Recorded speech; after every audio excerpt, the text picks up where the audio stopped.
At the beginning of our marriage, Travis was a very kind and gentle person. We had a child and were living a happy married life. But one day, his attitude began to change drastically. You're just a housewife. Who do you think allows you to live this way? He started yelling not just at me, but also at Noah. I can't take this life anymore. I have to do something for Noah's sake as well. My name is Kaylee, 32 years old. I live with my husband Travis and our son Noah, who just turned 4. I used to work hard as a full-time employee, but I quit my job when Noah was born. Due to Travis's wishes, I am now supporting the household as a housewife. To be honest, Travis's income isn't that great. That's why when he said he wanted me to become a housewife, I was honestly perplexed. Hey, Travis, about this housewife thing, I do want to focus on childcare, but I really want you to do it. Travis began to passionately persuade me. I'll be leaving all the household chores to you, but I'll make sure to earn enough for us. But covering living expenses just with your income would be quite tough, wouldn't it? Not at all. We have savings, and let's try to manage with just my income for a while. It would also be better for Noah to have his mother close by. That may be true, but after several discussions, I eventually became a housewife. Travis lost his dad at a young age and was raised in a single-mother household.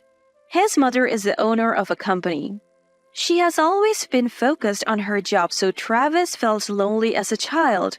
That's why he wants me to spend as much time as possible with Noah.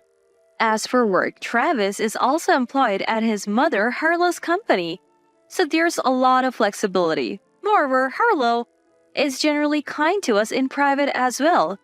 Just the other day, Harlow suddenly came to our house. Kaylee, hello! I brought some more stuff today. Harlow, wow, these vegetables look delicious and there's so much. Are you sure? Of course, I bought a lot of organic, fresh vegetables from an acquaintance. Since I live alone, I won't be able to eat them all. I would be happier if you took them. Thank you so much, especially now with the price of vegetables going up. This really helps. I'm glad to hear that. Make sure to let Noah eat plenty as well. Yes, of course. Harlow visits our home almost every week, sharing various things with us. Given Travis's low income, her help has been incredibly beneficial. However, Travis seems a little displeased when he sees our exchanges. Noticing this, Harlow speaks with a hint of malice. I am really sorry for the inconvenience caused by Travis's low salary, Kaylee. Hey, Mom, if you feel that way, then raise my salary. What are you talking about?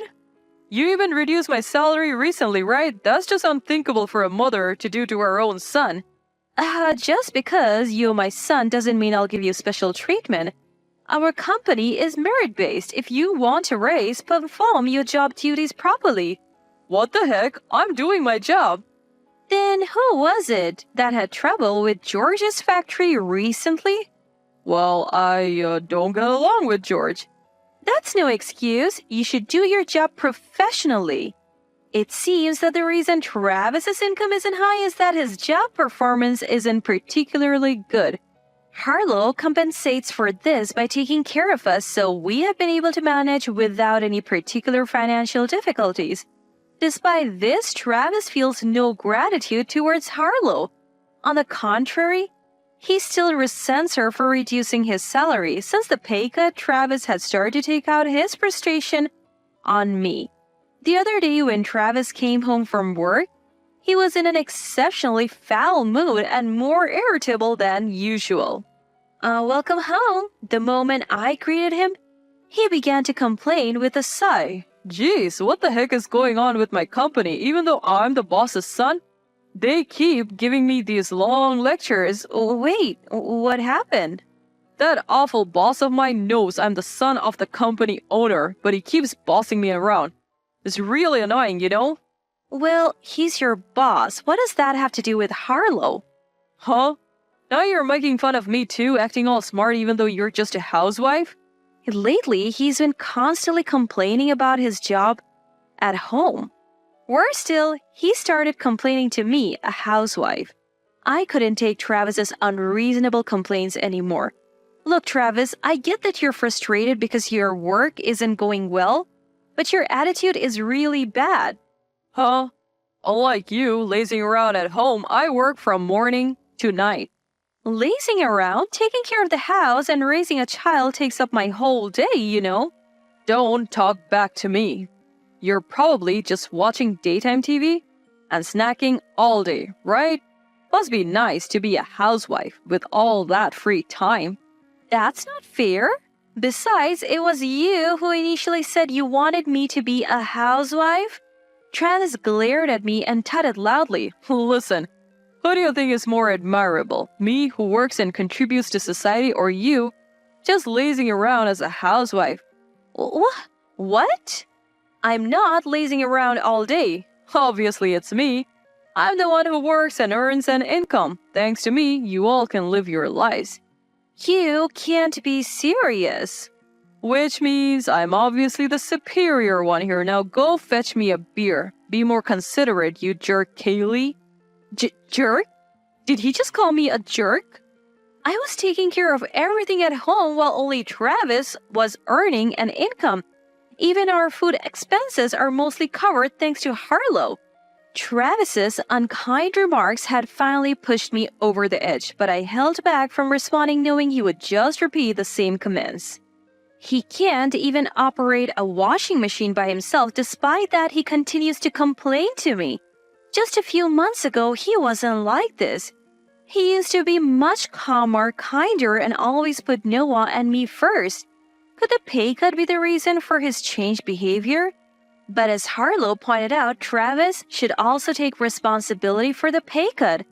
I spent several days mopping around, burdened with these emotions. Then one day, our son Noah caught a high fever, which I ended up catching as well. The fever and fatigue hit me so hard I couldn't even stand.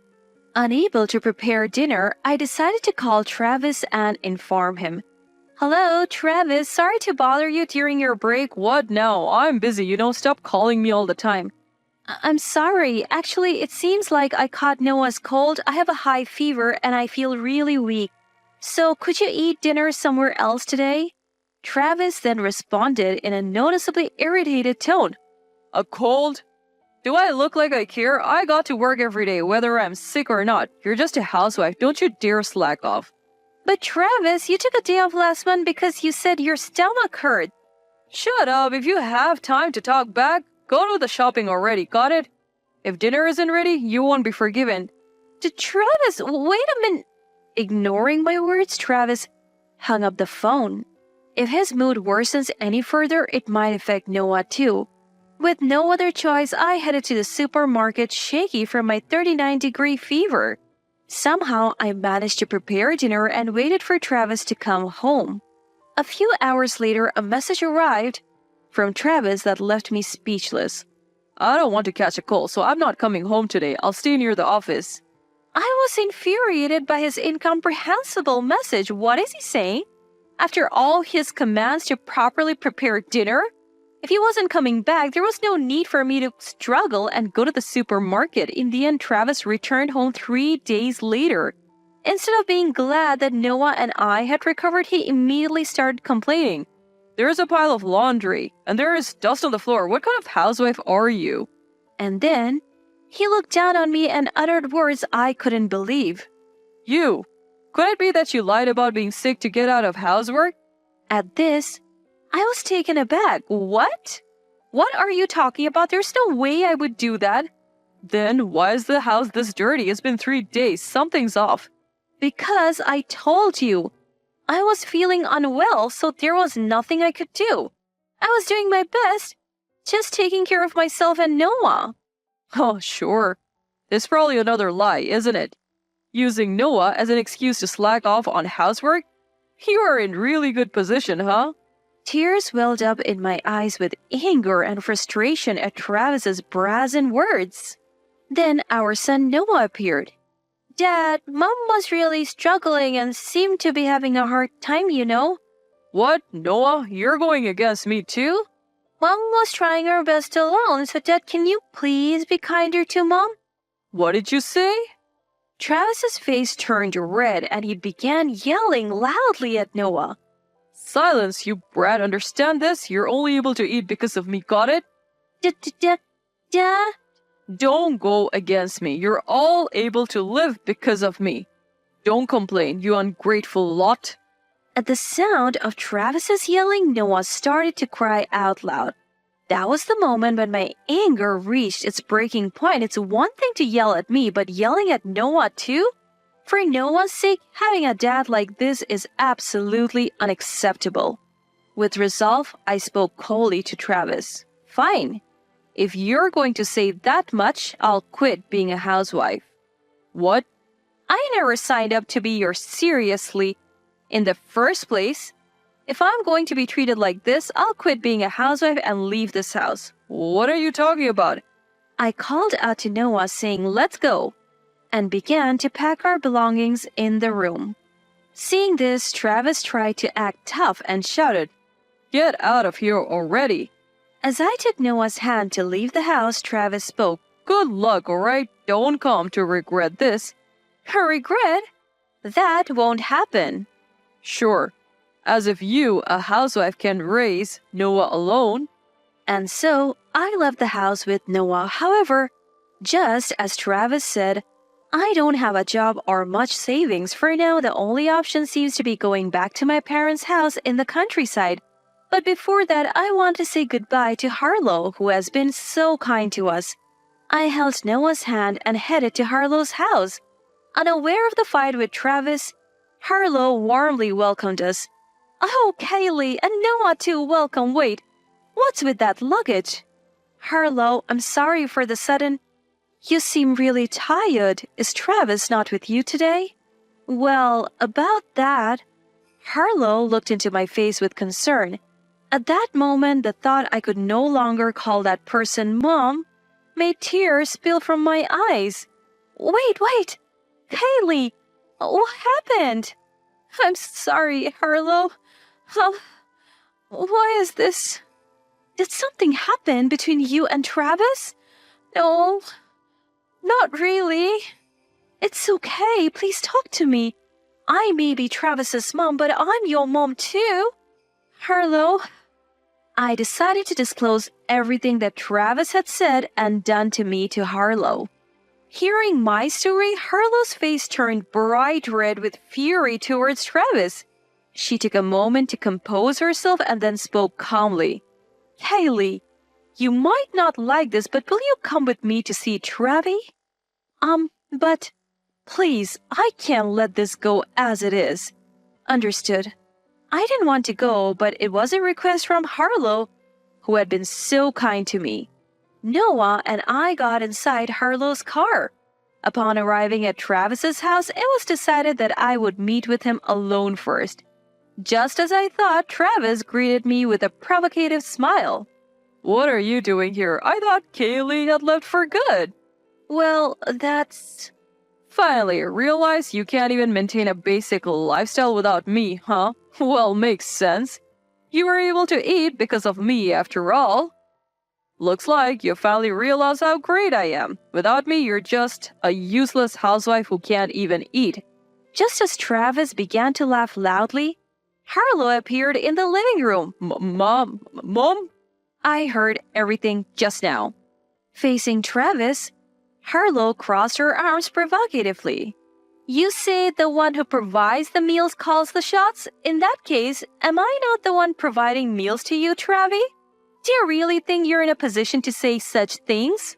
No, well, that's The reason you have managed on your measly salaries because Kaylee has been making ends meet. Why can't you understand that? Shut up. I can survive on my own. Ah, is that so? Well then, you can resign from my company effective immediately. What? Stunned by Harlow's expected declaration, Travis is left speechless. Ignoring Travis's reaction, Harlow continues in a calm tone. Also, this apartment is under my name, isn't it? I'll be changing it to Kaylee's name, so you can go ahead and leave. What? Wait a minute. How did it come to this? You're the one who said you could live alone, right? Besides, I should have fired you for your last mistake, but let you off with just a pay cut. And yet, here you are still complaining. Have some shame. Wait, Mom, please. Though Travis pleads for help, Harlow completely ignores him. Then Travis turns to me, his demeanor changing as he starts to plead. Kaylee, please persuade Mom for me. Huh? Why should I? Please, I won't say weird things anymore, so let's make up and live as a happy couple again, okay? Just as he finds himself in a crisis, Travis suddenly switches to kind words, a far cry from his prior attitude. Looking at him with cold eyes, I respond, live as a couple? Don't be ridiculous now. Not only did you mock me, you even made fun of Noah. How convenient for you to ask for help now that you're in a pinch? Kaylee, please don't say that. Shut up. I've decided to leave Travis's family. I don't need Travis. I'll raise Noah perfectly well on my own. So don't you dare appear in front of us ever again. Travis was forcibly kicked out of the apartment by Harlow and me. Afterwards, George, a business contact that Travis had claimed to dislike, came to pick him up and took him away. Since that day, Travis has been working and living in George's factory, leading a hard life. Thanks to a lawyer that Harlow introduced, I was able to divorce Travis smoothly. Now Travis is paying me alimony and child support for Noah out of the salary he earns at George's factory. He has no money left for himself and works from dawn till dusk. This is the result of his own actions. As for me, I'm living with Noah in the apartment that Harlow transferred to me. I continue to have a good relationship with Harlow, meeting her regularly even after the divorce. Even more gratefully, Harlow hired me as a full-time employee at her company. Thanks to that, life with Noah has stabilized and we can afford to live a bit more comfortably. Going forward, I want to live my life diligently to give back even a little for all the kindness I have received.